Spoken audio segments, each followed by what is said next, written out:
আচলতে দিনজোৰা কাৰ্যসূচীৰে আমাৰ যি পাটাচাৰকুছি সমষ্টিৰ সমূহ তাত যিমানবোৰ ফ্ৰেণ্ড ক্লাব আছে ফ্ৰেণ্ড ক্লাবে বিভিন্ন ধৰ্মানুষ্ঠানত কাৰ্যসূচী অনুষ্ঠিত কৰিছিলে আৰু ঠিক তেনেকুৱাকৈ সৰ্বগড়ৰ যিসমূহ ফ্ৰেণ্ড ক্লাব আৰু বৰপেটাৰ ফ্ৰেণ্ড ক্লাবে বিভিন্ন ধৰণৰ নাম প্ৰসংগকে আদি কৰি বিভিন্ন কাৰ্যসূচী তেওঁলোকে অনুষ্ঠিত কৰিছে।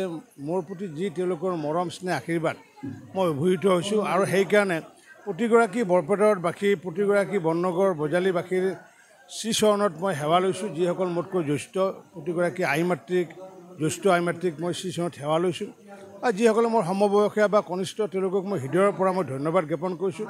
তেওঁলোকৰ মৰম স্নেহ আশীৰ্বাদৰ বাবে আগন্তুক দিনত নিশ্চিত ওপৰত মোৰ কৰ্মস্পৃহা বৃদ্ধি হ'ব আৰু আগন্তুক দিনত এই ৰাইজৰ লগতে থাকিম, সুখে দুখে থাকিম।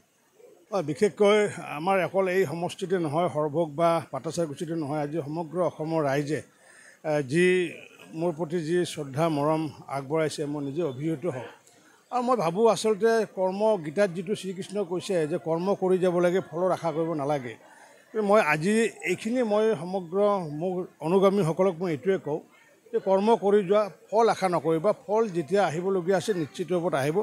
ফল প্ৰদান কৰে, ওপৰলৈ প্ৰদান কৰে। নিশ্চিত ওপৰত ভাল কৰ্ম কৰিলে ভাল ফল পায়। ৰাইজে যেতিয়া ভাল পাইছে মোৰ এনেই ভাল লাগিব।